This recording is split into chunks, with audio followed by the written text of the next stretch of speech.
দেখো, প্রথম যেটা আছে, mister Sen related and interesting dash in is life.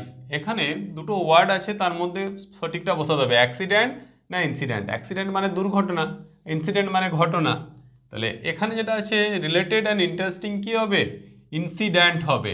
কী হবে? Incident. Okay.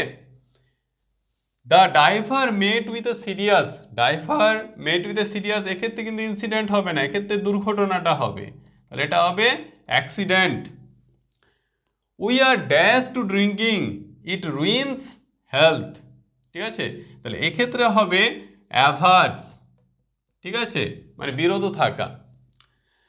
Due to dash circumstances he can not pay his dues.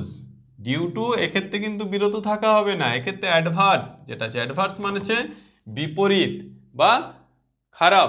Two adverse বা বিপরীত বা খারাপ সার্কামস্টান্সেস মানে পরিস্থিতির জন্য সে তার ডিউজ পে করতে পারেনি। ওভারওয়ার্ক ড্যাশ ইজ হেলথ, এখানে আছে অ্যাফেক্টেড। অ্যাফেক্টেড মানে, অ্যাফেক্ট মানে ক্ষতি করা, আর ইফেক্ট মানে প্রভাব। তাহলে এটা হবে affected. Okay. My advice had no dash on him, এক্ষেত্রে যে প্রভাব, তারপর কোনো প্রভাব ফেলতে পারে না, প্রভাবের ইয়ে কী ছিল? Effect.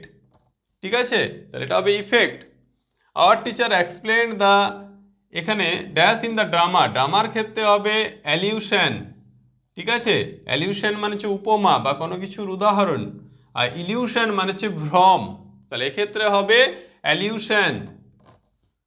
She thought that she had seen a ghost, but it was only an, এ দেখো, সে তো একটা ভেবেছে যে একটা ভূত দেখেছে, কিন্তু এটা ছিল আসলে কি? একটা ভ্রম। ভ্রমের ইংরেজি কি বললাম? ইলিউশন।